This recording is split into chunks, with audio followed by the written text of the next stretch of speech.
Chart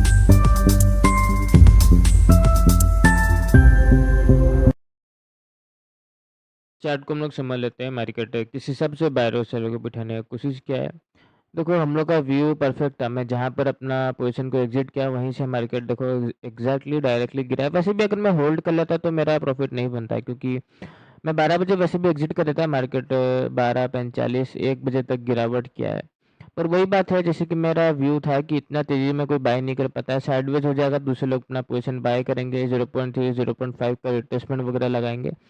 और यहाँ पर देखो दूसरे लोग जैसे ही बाय के कैंडल देखो कितना तेजी से बना है। अब ये 24,000 का एक्चुअली जो लेवल है मायने नहीं रखता है, क्योंकि कितना बार हो गया, एक बार, दो बार, तीन बार, तीन बार हो गया 24,000 के लेवल के आसपास बार बार आ रहा है और इस लेवल को ब्रेक नहीं कर रहा है।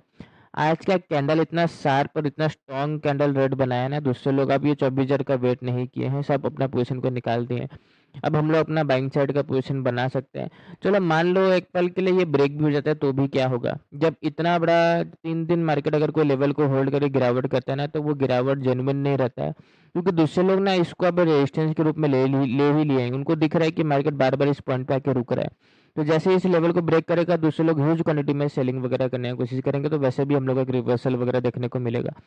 तो गैप डाउन में भी हम लोग बाइंग करेंगे, फ्लैट में भी बाइंग करेंगे, गैप अप में भी बाइंग ही करेंगे हम लोग यहाँ पर। निफ्टी में अगर हम लोग देखें तो वही बात है, 58,000 के ऊपर ट्रेड करने लग गया तो दूसरे लोग बाइंग वगैरह करने लग गए सेम निफ्टी की तरह। तो वही बात है, दूसरे लोग जब बाइंग करते हैं तो मार्केट को रिट्रेसमेंट करना पड़ता है। रिट्रेसमेंट में वही हो जाता है, 0.6 का लेवल बाहर निकल के आ जाता है, दूसरे लोग फिर से बाइंग करने की कोशिश करते हैं। तो ऐसे में मार्केट को क्या करना पड़ता है, देखो 0.6 का लेवल निकल जाता है, तो ऐसे में दूसरे लोग फिर बाइंग करते हैं, मार्केट को फिर अपसाइड मोमेंटम करके ट्रैप करके फिर डाउनसाइड मोमेंटम वगैरह करना पड़ता है। देखो अब ये 57,500 का लेवल को मायने नहीं रखता, ये तो बार बार ब्रेकआउट ब्रेकडाउन इसका हो रहा है।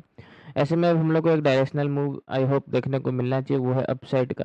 तो फिलहाल के लिए मैं निफ्टी और बैंक निफ्टी को दोनों को देख के यही हम लोग एज्यूम कर सकते हैं कि मार्केट में अब जितना वोलेटिलिटी क्रिएट होना था आज, तो स्पेशली इतना बड़ा अपसाइड का मोमेंटम, उसके बाद दूसरा डाउनसाइड का मोमेंटम, जो मार्केट को करना था मार्केट किया। देखो जिद में हम लोग, देखो व्यू ठीक था, पोजीशन ठीक था, सब कुछ ठीक था, व्यू वगैरह ठीक है, कम कम से कम तुम इतना चीज़ तो खुशी मान के चलो कि कम से कम हम लोग का व्यू ठीक था। पैसा आज नहीं तो कल बना ही लेंगे। तुम्हारा फोकस प्रॉफिट के पीछे जाता है, पैसा के पीछे भाग रहे हो तुम ज़्यादा। मार्केट को सीखना तुमको नहीं है, बस कैसे ना कैसे करके प्रॉफिट करना है। उसी के चक्कर में ओवर ट्रेडिंग वगैरह हो जाता है, तुम्हारा डिसिप्लिन ब्रेक हो जाता है, तुम बार बार लॉस को रिकवर करने के चक्कर में पूरा कैपिटल साफ कर देते हो। रियल गेम तुमको समझ ही नहीं आता तुम्हारा। तुमको देखो एनालिसिस तो तुम मेरे से अच्छा कर लेते हो, ये बात मैं भी बोलता हूँ, मेरे से अच्छा एनालिसिस कर लेते हो, पर तुम वो डिसिप्लिन में लैग कर जाते हो। मैं तो बैंक निफ्टी में भी हम लोग flat gap up gap down तीनों सिनारियो में बैंक साइड ही जाने की कोशिश करेंगे। मार्केट इतना बड़ा बड़ा रेड कैंडल बना के सबको निकाल दिया है, वैसे भी यहाँ पर कोई भी देखो बार बार एक लेवल का जब ब्रेकडाउन होता है ना, कोई भी यहाँ पर बाय करना नहीं चाहता और कोई भी अपना पोजीशन को होल्ड करना नहीं चाहता।